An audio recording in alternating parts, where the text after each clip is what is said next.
হ্যাঁ। আরে mister hope, চিনতে পারছেন? রাই তো? ম্যাডাম, শব্দ শুধু আমার শোনার না, দেখারও। The hopeless girl, right? ভাই বলছি শোন না, একটু 5টা মিনিট বসবি? আমার একটা অফিসের কল আছে, খুব ইম্পর্টেন্ট। একটু একটু একটু হ্যাঁ হ্যাঁ হ্যাঁ হ্যাঁ বাবু, আসছি তো। রাগ করে না শোনটা মনে, আসছি আসছি আসছি, দাঁড়া। ও নিশ্চয়ই আপনাকে আমাকে দেখতে বলে গেল। বন্ধু তো বেশি চিন্তা করে, বুঝলেন? কিন্তু আপনার যদি কাজ থাকে আপনি চলে যেতে পারেন, চিন্তা নেই। তাহলে বরং থেকেই যাই। মানে মানে কাজ নেই আমার। এ বাবা, আপনার এইভাবে কাজ চলে যাবে বিশ্বাস করুন আমি না ভাবতে পারিনি। আরে চল, আমার কোনো কাজ যায়নি, আজকে আমার ছুটি। আগে ছুটি পেলে বাড়িতে বসে শুধু কাজই করতাম, তো এখন ছুটিতে সময় কাটাই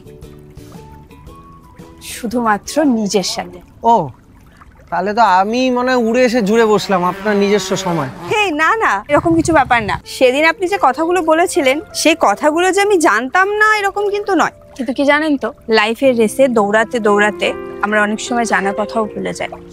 আর ঠিক তখন আপনার মতন একটা মানুষের দরকার পড়ে, যারা এসে বলে দেয় যে লাইফের রেসে দৌড়াতে দৌড়াতে নিজের জন্য সময় বের করাটাও খুব দরকার। Dialogue dialogue.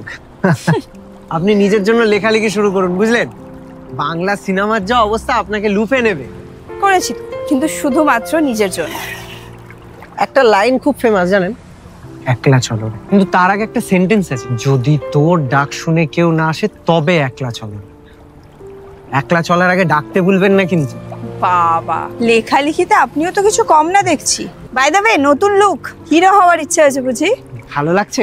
হ্যাঁ, আপনি দেখেননি? সরি সরি, আমি একদম বুঝতে পারি।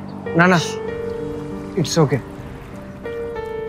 জানেন, ছোটবেলায় আমি আর দিদিভাই মিলে পুতুল সাজাতাম, যেমন খুশি তেমন ভাবে পুতুল সাজাতাম। এখন মনে হয় পুতুলগুলোই না আমাকে প্রশ্ন করে। কোনোদিন জিজ্ঞেস করেছিস আমরা কেমন সাজতে চাই? নিজেকে না ওই পুতুলগুলোর মতো মনে। চলুন চা খেয়ে আসি। এমা, হঠাৎ হঠাৎ কোথায়? এই যে আপনি একটু আগে বললেন যে একলা চলার আগে একবার ডাকতে, তাই ডাকলাম। এবার আপনি দেখুন যাবেন কিনা। হ্যাঁ চলুন।